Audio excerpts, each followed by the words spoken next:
Anyway, I'd like to, again, welcome all of you to the 2014 Walk for Lymphedema and Lymphatic Diseases. I'm Bill Repicci, the Executive Director for LE&RN, and next to me are some friends and champions I asked to join me. These people right here. Joel Armel is somebody you don't waste your time ever saying no to Joe Armel because it'll fall on deaf ears. He'll just be back at you anyway. He is a point person for the cause in New York politics, and we have all benefited from Joel's voice. Amy Santiago, diagnosed with lymphedema. Amy did just the opposite of what you might expect. She participated in her first ever pageant for Mrs. Florida. She walked away Mrs. Windermere as a state finalist, and she's now traveling the country to bring awareness to the disease. Jennifer Russell, or Lymphedema Barbie, as I was first introduced to her, is a teacher on Long Island who has lymphedema. Jennifer was one of the first people I met and put a face on this disease for me. I was taken by both her charm and her confidence as she displayed her lymphedema. It is such stuff that makes champions of change. Grace Gaylord comes to us today from Washington, D.C. with her sister Catherine. By her side, I think, well, Catherine isn't by her side, but she's over here. Grace has lymphedema and recently, all on her own, had a bake sale and raised over $1,000 for research. She is now looking into higher education in the field of nutrition and lymphatic disease.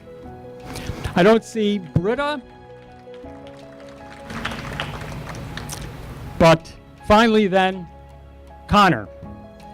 We can all learn something. We can all learn something about champions from Connor Luby, LE&RN's youth ambassador, a tireless fundraiser and recognized by New York State Senate and Assembly for his contributions to this field. Connor has a primary lymphatic disease and has lymphedema, but he isn't alone. You will not meet a more supportive family, both of Connor and of the effort to forge change.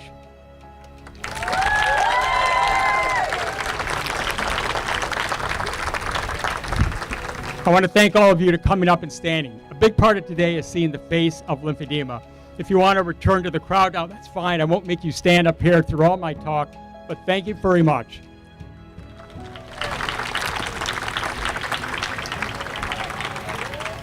Since last year's walk, we have a new name and an expanded mission, redoubling our research efforts and also investment in education and advocacy. So along with the new information-rich website and weekly e-news updates, we provide direct access to the practitioners in the field in our Ask the Experts web service. We broadcast free live stream symposiums bi-monthly and are giving out scholarships to therapists interested in becoming lymphedema certified. These are just a few of the programs we have established to complement our research grants, our patient registry, tissue bank, and our professional research journal. But today I'd like to focus not on the past, but on tomorrow. Today we unveil a new campaign, The Face of Lymphedema, and it stars you. Some background. This summer, it is very likely you all heard about the ALS Ice Bucket Challenge. There's even a good chance you got dosed with ice water yourself. You might then know that ALS affects about 30,000 Americans. What you might not know is that lymphedema and lymphatic disease affects more Americans than ALS, Parkinson's disease, muscular dystrophy, multiple sclerosis, and AIDS combined. Yet most people have never heard of it. Patients with it remain undiagnosed, and health practitioners shy away from the disease while too many patients remain silent. This does not translate into a movement that will create change. We know better. But if most people think lymphedema is not something they need to worry about, they need to think again. Over 30% of breast cancer survivors and 100% of neck and head cancer survivor victims will suffer from lymphedema.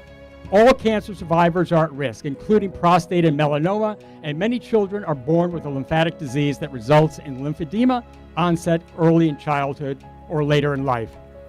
For cancer survivors, there's a good chance your doctor won't warn you about lymphedema when you're treated and won't be able to treat it once it's diagnosed. There's no cure, treating you, or being able to treat your lymphedema once there's no cure, and there are very few remedies. And very often those remedies, Medicaid has decided not to cover as far as insurance goes. It does not cover traditional treatments. In fact, just this past Thursday, new Medicaid rules were set forth to make it a Herculean task to access compression pumps to reduce swelling. This is on top of the fact that they currently don't cover compression garments. We need leaders, and we need champions. Look to my left. These are the people who are making a difference. However, causes succeed because people from within its ranks step forward. The Martin Luther Kings, the Gloria Steinems, the Harvey Milks. We have often associated diseases with those celebrities who first brought them to our attention. Baseball great Lou Gehrig gave a face to ALS. Michael J. Fox likewise to Parkinson, rather unintentionally, but Rock Hudson in the early days of the AIDS epidemic. Yet despite the millions who suffer from it, lymphedema hasn't had a public figure in view. All that is about to change. Today, right now, we will make history. We are here to step forward, stand tall, and put a face to lymphedema for the world to see. This Face of Lymphedema campaign challenges those with lymphedema to stand in front of a camera and simply announce, "I have lymphedema." And we ask those with loved ones who have lymphedema and lymphatic disease to do the same, announcing that your brother, mother, friend, etc. has lymphedema. We will compile these videos and ask that you challenge others to make a selfie video, send it to LE&RN, and make a donation to LE&RN's research. As such, we have a camera stationed over here in the park so that after these presentations or when you return from the walk, you can line up and give your testimony. It may be the first time you have ever said these words out loud in public. However, if we want lymphedema to be visible, we need to be visible. By hiding it, we rob the lymphatic community of a chance to see how strong it is. 10 million people and their loved ones demanding recognition is a powerful army of change. The public mockery so many people with lymphedema suffer will only cease when the public is informed. It will never be informed if we hide this disease and stay silent, hoping they don't notice. If that's the strategy, it's working. They don't notice, and you are being ignored. To kick off the Face of Lymphedema campaign as the first person to come forward with lymphedema, today we have a testimonial from an Academy Award, Emmy Award, and Tony-nominated actress. We will have to settle for just her audio testimony today. She's on the set of our television series when she recorded this, and her bearded lady character didn't quite seem to fit the tone of her comments. Still, she leaves no doubt that lymphedema at last has a public face, and it has a champion as well.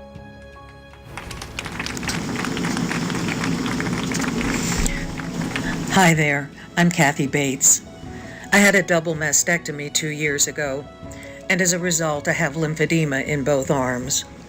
I didn't have a clue what would be involved after surgery, and it was hard to find a doctor to help me deal with not only the physical effects, but the psychological effects as well. Struggling alone with lymphedema can feel like a punishment for having cancer. That's why I hope to bring awareness. I wish I could be with you in person at LE&RN's Walk for Lymphedema and Lymphatic Diseases. Just know I'm there with you in spirit.